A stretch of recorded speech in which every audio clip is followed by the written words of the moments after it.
Hello குட்டீஸ், how are you? நாம் இன்னைக்கு கேட்கப் போவது ஒழுக்கம் காப்பவன் உயர்வான் என்பதை பற்றி நாம் கேட்கலாம். கிராமத்தில் உள்ள ஒரு பள்ளியில் மதன் என்ற சிறுவன் படித்துக் கொண்டிருந்தான். அவனுக்கு மிகவும் புத்திசாலித்தனமும் இருந்தது. ஆனால் ஒழுக்கமற்ற பழக்கங்களும் இருந்தன. ஆசிரியரிடம் துணிவாகப் பேசுவது, சேட்டை செய்வது அவனுடைய வழக்கம். ஒரு நாள் ஆசிரியர் அந்த வகுப்பில் சிறுவர்களுக்கு ஒரு சொற்பொழிவு நடத்தினார். மாணவர்கள் கல்வியை மட்டுமல்ல, ஒழுக்கத்தையும் கற்றுக்கொள்ள வேண்டும். ஒழுக்கமில்லாமல் ஒருவன் உயர்வதில்லை. நல்ல பழக்கங்கள் நம்மை உயர்த்தும் என்று கூறினார். ஆசிரியர் சொல்வதை மதன் கண்டு கொள்ளவில்லை.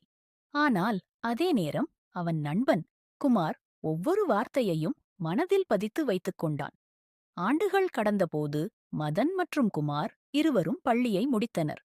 மதன் படிப்பில் நன்றாக இருந்தாலும் ஒழுக்கமின்மை காரணமாக அவருக்கு வேலை கிடைக்கவில்லை.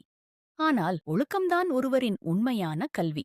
அதுவே உயர்வுக்கும் வழி என்று அவனும் அன்றிலிருந்து நல்ல பழக்கங்களைக் கற்று ஒழுக்கமாக நடந்து வாழ்க்கையை மாற்றிக்கொண்டான். இந்தக் கதையின் மூலம் நாம் அறியக் கிடைப்பது, கல்வி மற்றும் புத்திசாலித்தனம் முக்கியம் என்றாலும் ஒழுக்கம் இல்லையெனில் அது பயனற்றது என்பதே